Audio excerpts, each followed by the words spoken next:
paciência. E a paciência, a experiência, e a experiência, a esperança.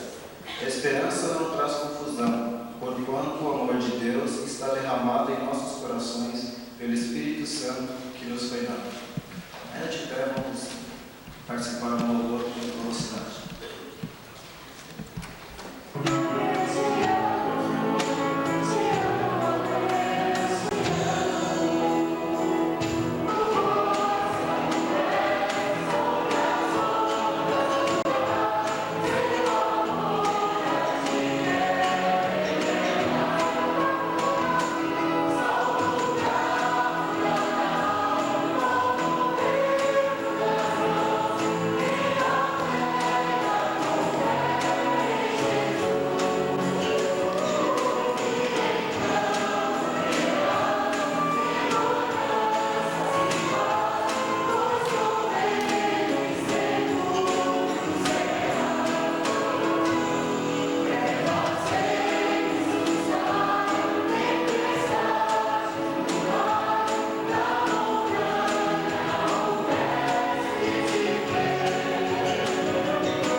De nenhuma outra coisa se ocupavam senão de dizer e ouvir alguma novidade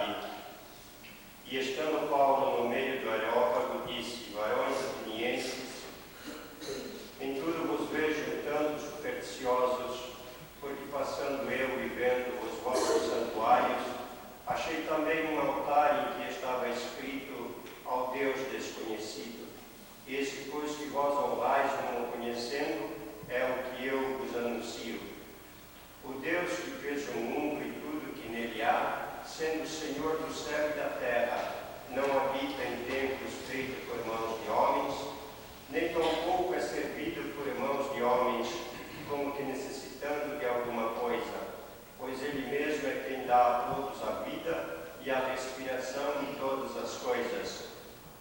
E de um só fez toda a geração dos homens, para habitar sobre toda a face da terra, determinando os tempos já dantes ordenados e os limites da sua habitação, para que buscassem o Senhor, se porventura tateando pudessem achar, ainda que não está longe de cada um de nós, porque nele vivemos e nos movemos, existimos, como também alguns dos vossos poetas disseram, pois somos também sua geração.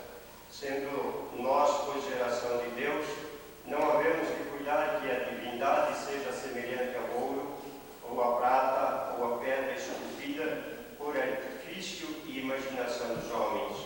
Mas Deus, não tendo em conta os tempos da ignorância, anuncia agora a todos os homens e em todo lugar que se arrependam, porquanto tem determinado um dia em que com justiça há de julgar o mundo por meio do varão que destinou e disse deu certeza a todos, ressuscitando dos mortos.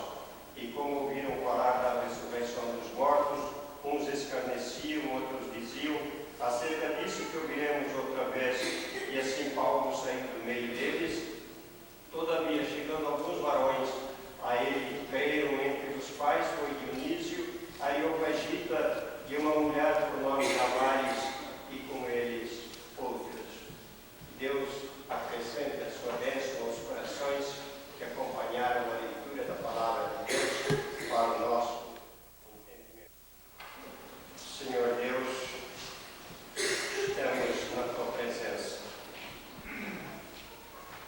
Antes de falarmos qualquer coisa a respeito daquilo que lemos, nós gostaríamos de dizer que nesta noite estamos muito contentes.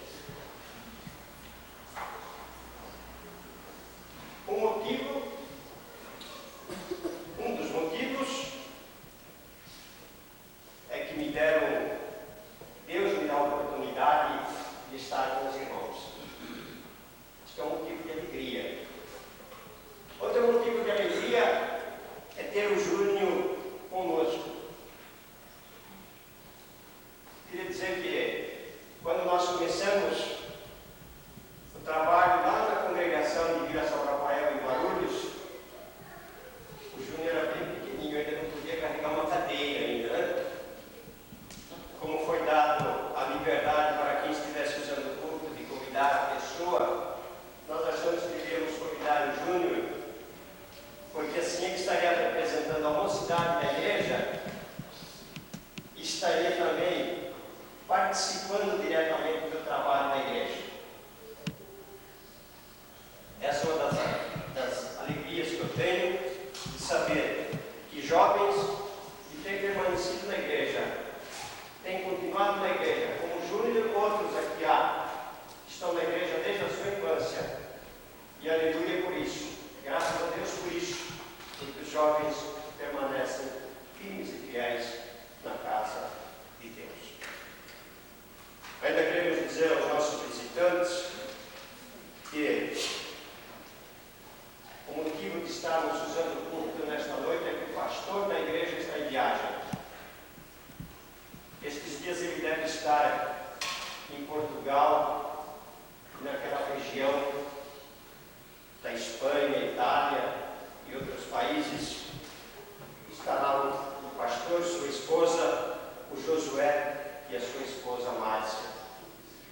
Estão gozando de férias e por isso nós estamos usando o púlpito nesta noite. Domingo que vem outro presbítero que estará pregando e trazendo a mensagem aos corações. Feitas essas referências, nós, quando fomos certificados que deveríamos usar o púlpito durante o período que o pastor estivesse fora, nós estaríamos pelo menos uma vez usando o púlpito da igreja, em algo para o nosso crescimento espiritual, para o nosso alimento.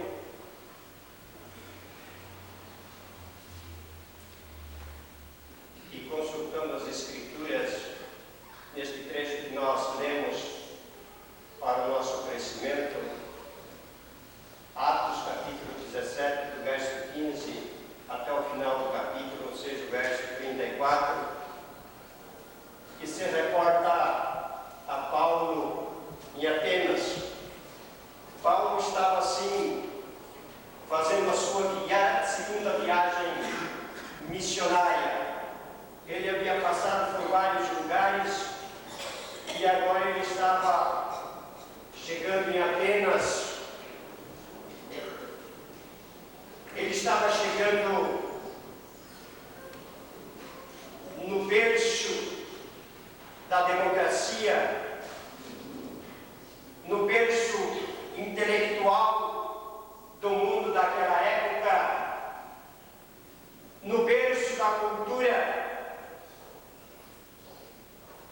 Portanto, ele estava numa das cidades mais desenvolvidas do planeta naquela época.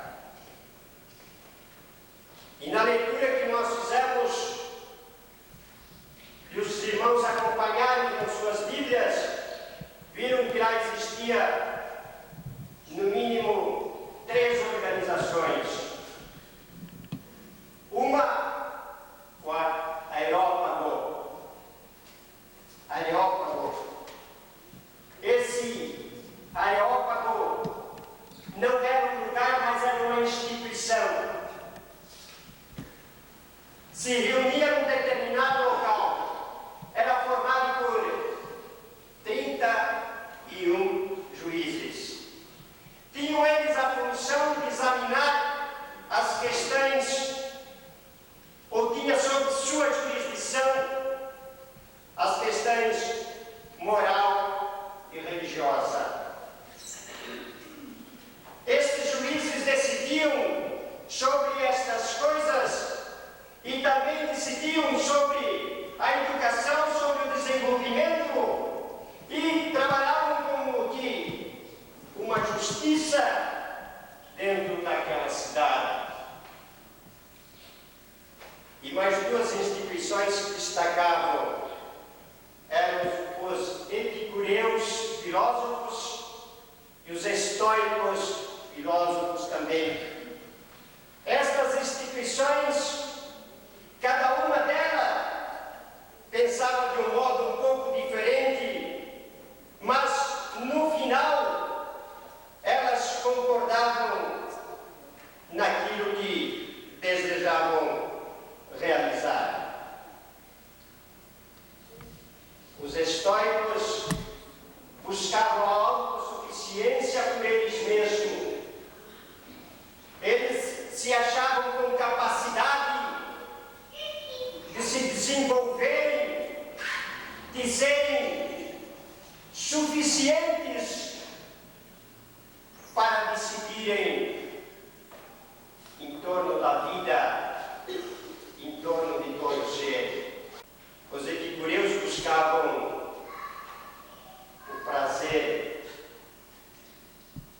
com toda a intensidade, porque diziam os epicureus que o prazer era a razão do homem existir. O prazer era a finalidade da vida, porque quanto maior o prazer, mais integral está o homem. Porque diziam eles que ao homem se desintegrar, considerado um átomo, ele desaparecia e mais nada existia. Tanto epicureus como estoicos pensavam da mesma forma. O homem desaparece simplesmente. Os epicureus achavam que o homem é feito de átomos, que ao se desfazer se desintegra e desaparece e não há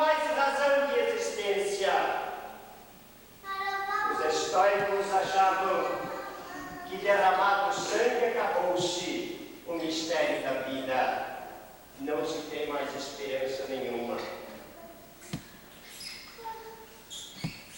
E os atenienses, em geral, se achavam jovens superiores a todos os demais. No verso 26 que nós lemos, quando o Paulo disse a eles, e de só um fez toda a geração, isto aqui para os atenienses foi um insulto, porque eles diziam que, segundo o conhecimento deles, eles tinham brotado da Ática, antiga Grécia, eles tinham brotado de alguma coisa da terra, tinham se formado os homens superiores, os homens infalíveis, portanto eles eram os melhores do mundo. E eles se baseavam, nós vamos ver, eles se baseavam em Deuteronômio, no capítulo 32, no verso 8, diz assim: quando o Altíssimo distribuía as heranças às nações, e eles pegavam este versículo, quando o Altíssimo distribuía as heranças às nações, eles, os atenienses, brotaram de um local separado e especial para eles, porque eles eram os homens especiais, se consideravam assim.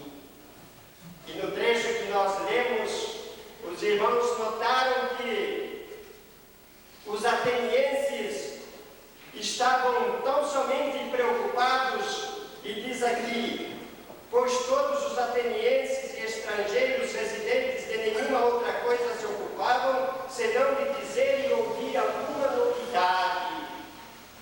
Eles estavam preocupados só em ouvir alguma coisa que eles não tinham conhecimento ainda, para se aperfeiçoarem mais e dizerem para o mundo: nós, os atenienses, somos os maiores, somos os melhores, somos os escolhidos, porque brotamos de uma descendência pura que não se mistura com os demais.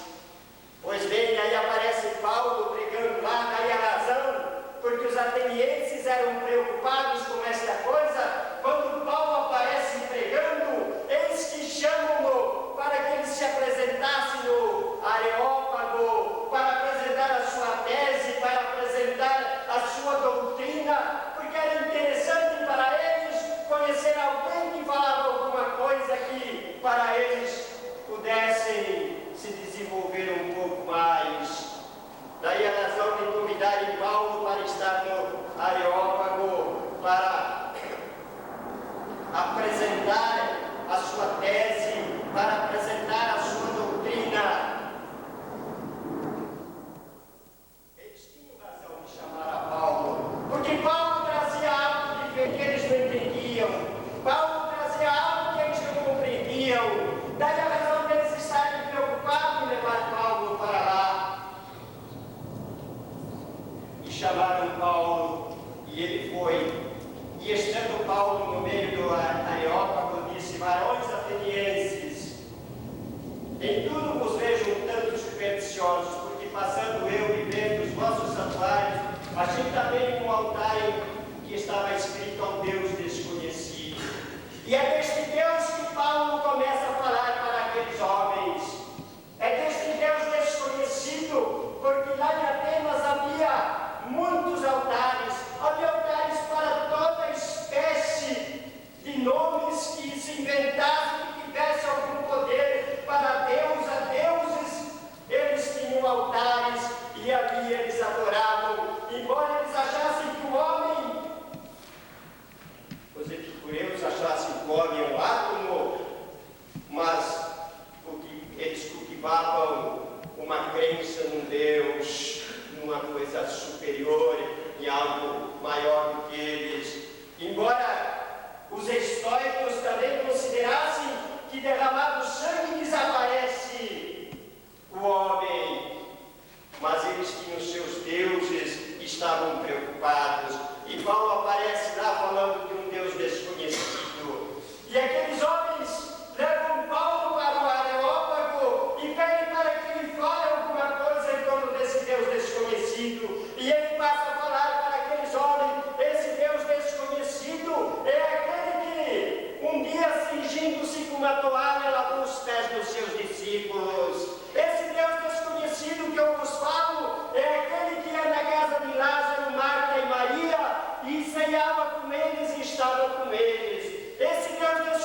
superiores.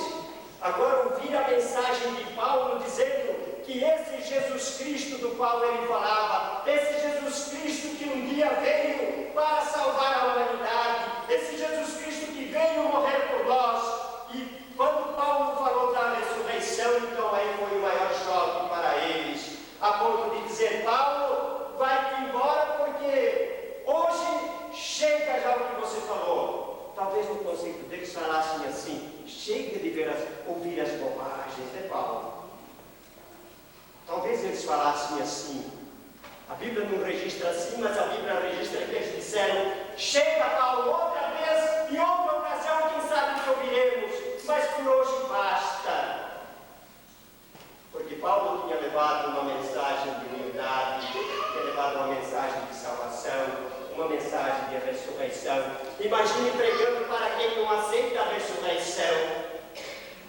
Imagine pregando para quem está cheio de altivez, pregando para quem se acha dono da verdade.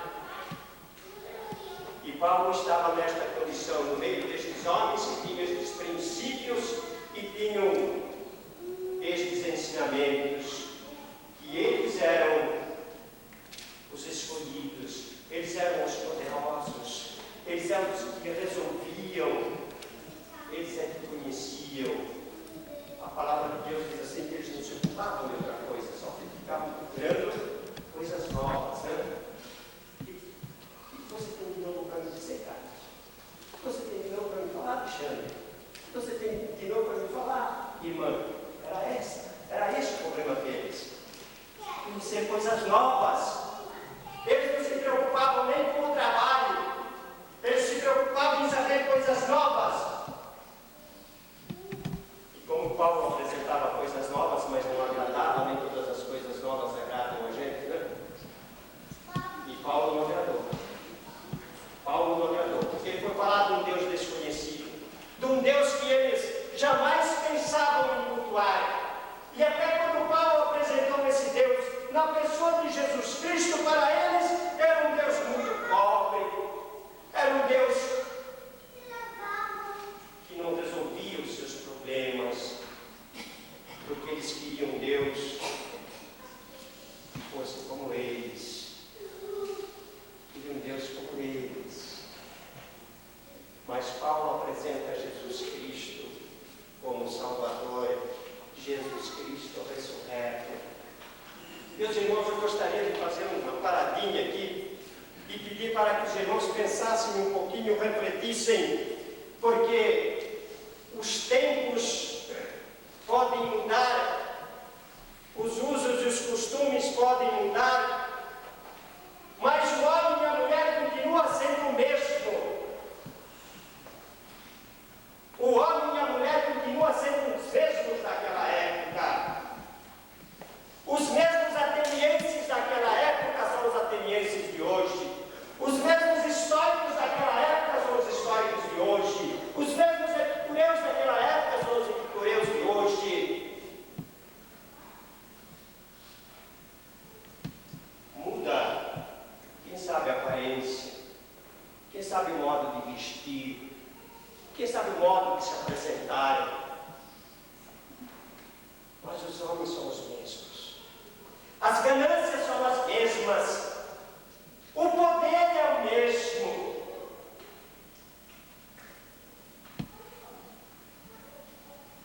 Quando nós estivemos morando lá em São José do Rio Preto, conversava com um moço. Então ele dizia do seu Deus, ele dizia assim: eu não devo ser pobre porque meu pai é rico. Se meu pai é rico, o filho não pode ser pobre. A ponto de um dia ele dizer assim para mim, numa dessas conversas: nós não fazemos ou não recitamos a oração do Pai Nosso porque é uma oração de mendigo. Pede só o pão de cada dia. Nós temos um Deus que nós temos que pedir coisas grandes. Ele é dono do mundo. Sabe, meus irmãos, são os atenienses da vida que querem um Deus para resolver as suas soberbas.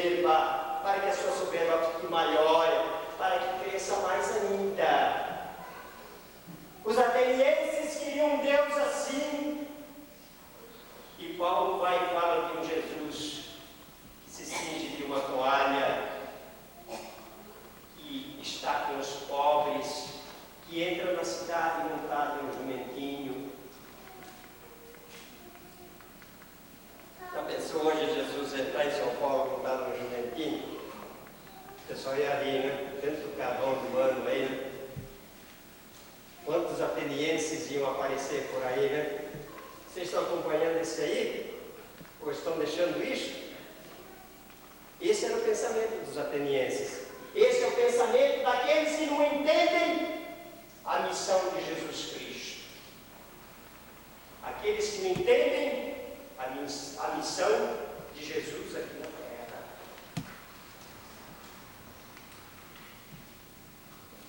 Há muitas pessoas que estão preocupadas com isso. Há muitas pessoas que estão preocupadas com o apartamento de cobertura, estão preocupadas com a fazenda, estão preocupadas com o iate. Isso tudo é muito bom. E Deus não nega nada disso para a pessoa. Deus não nega nada disso para a pessoa. Se a pessoa puder ter honestamente, Deus abençoa que a pessoa tenha essas coisas.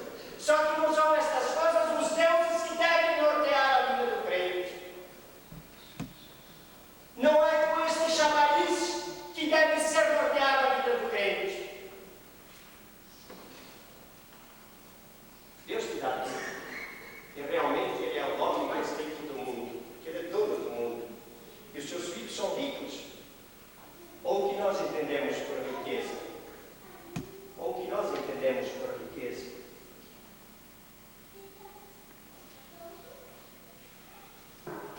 Os atenienses estavam preocupados com a sua vida só. Prova que quando Paulo está falando com eles, no verso 32 diz que como ouviram falar da ressurreição dos mortos, uns escarneciam, outros diziam acerca disso que ouviremos outra vez.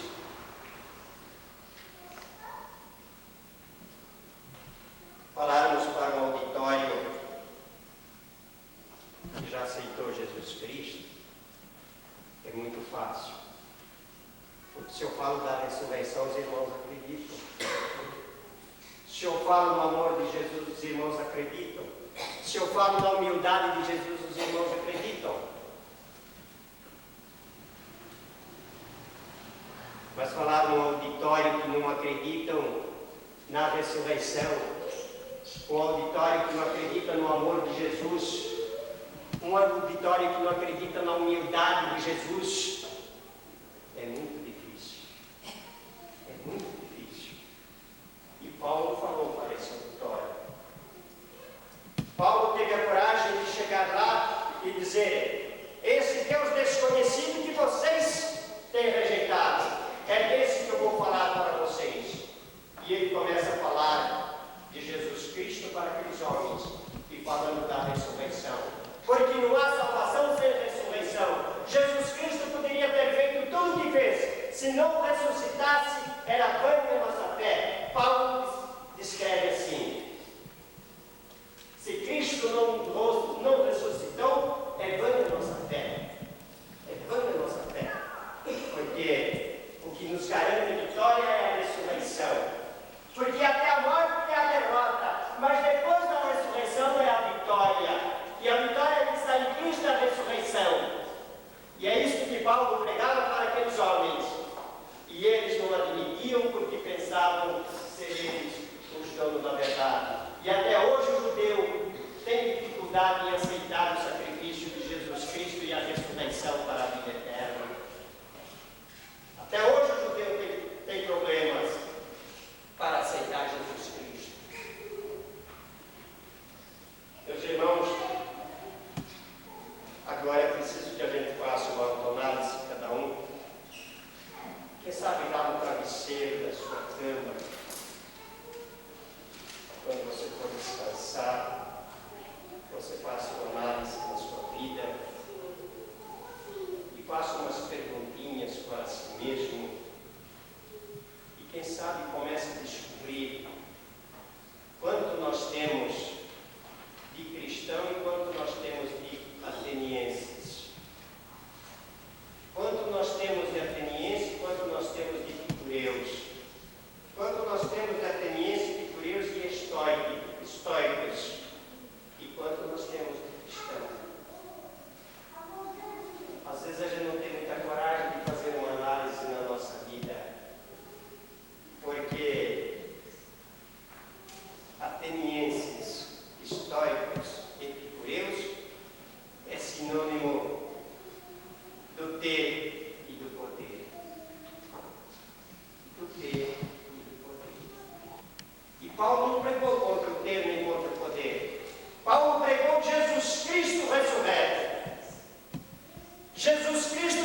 Paulo não estava querendo que os atenienses deixassem a sua cultura, deixassem a sua democracia, deixassem os seus conhecimentos, mas Paulo queria que eles entendessem que Jesus Cristo é a salvação, que só esse Jesus Cristo, esse Deus desconhecido que eles não conheciam, é o que tem o poder para a salvação e dar estabilidade e certeza de uma vida futura superior a esta.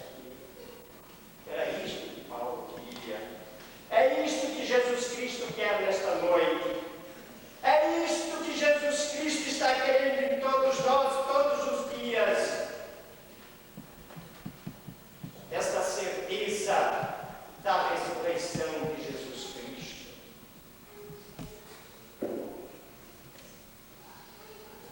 Paulo não estava preocupado se os atenienses tinham muita cultura ou pouca cultura.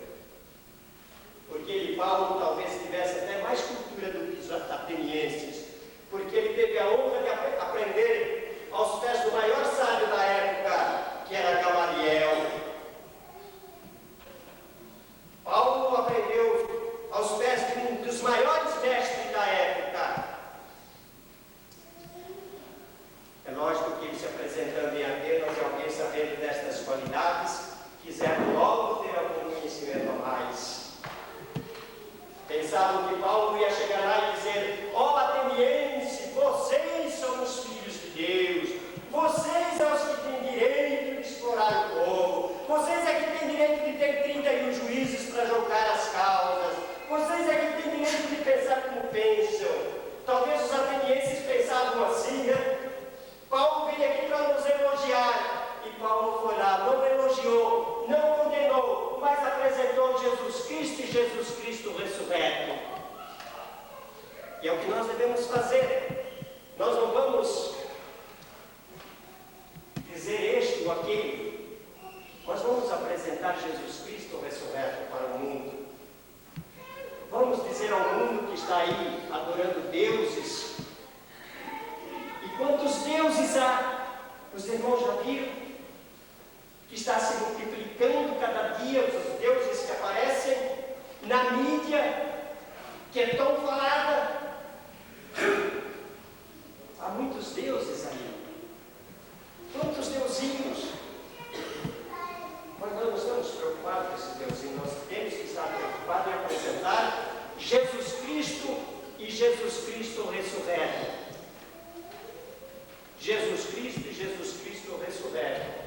Esse é o fim principal da igreja aqui na face da terra. Esse é o fim principal da igreja. Apresentar Jesus Cristo.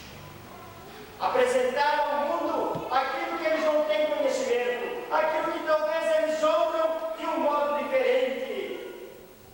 Porque todo supersticioso sempre tem medo de alguma coisa superior. Todo supersticioso, quando ele pensa em alguma coisa, ele vai beneficiá-lo, mas ele tem medo que exista uma outra superior que vai estragar a sua alegria. Os atenienses fizeram isso. Criaram um Deus desconhecido. Pode ser que haja um Deus maior do que o que a gente pensa e venha destruir o nosso pensamento. E justamente